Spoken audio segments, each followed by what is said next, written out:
Je ne pouvais pas imaginer qu'un prêtre puisse violer un enfant. Je ne pouvais pas imaginer qu'un pasteur puisse séquestrer la femme d'autrui. Waouh, j'étais naïf. Et le monde appelle ça aujourd'hui le progrès. Voilà, c'est le progrès.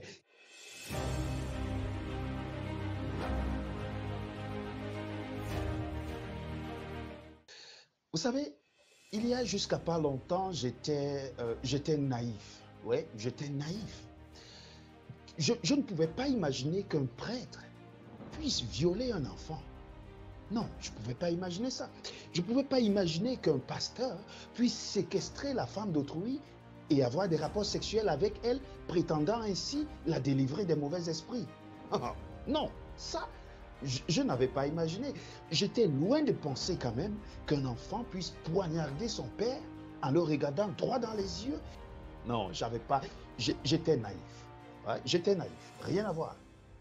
L'homosexualité, l'homme qui peut coucher avec un homme, le lesbianisme, la femme qui peut coucher avec une autre femme.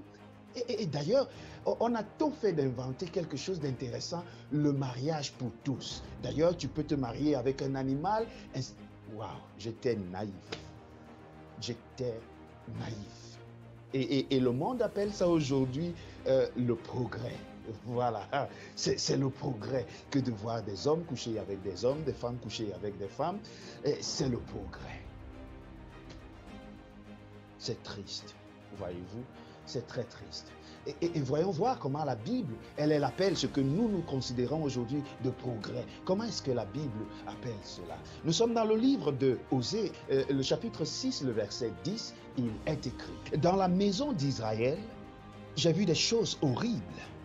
Là, Éphraïm se prostitue, Israël se souille. Ce que nous aujourd'hui nous appelons, nous considérons comme étant du progrès. Le Seigneur Jésus dans sa Bible nous fait comprendre que ce sont là des choses horribles. L'Église qui hier encore faisait office de lieu de confiance, de sûreté, ne l'est plus. Les chrétiens aujourd'hui qui devraient être des hommes et des femmes dignes de confiance ne le sont plus. Les autorités aujourd'hui qui devraient garantir la sécurité de tout le monde ne jouent plus ce rôle. On peut observer des choses horribles dans l'Église. Au lieu que les pasteurs se livrent à la prêche de la bonne nouvelle, ceux s'y font dans la politique, ceux s'y font dans des mœurs légères, ceux s'y font dans le tribalisme et le clanisme. Comme c'est triste.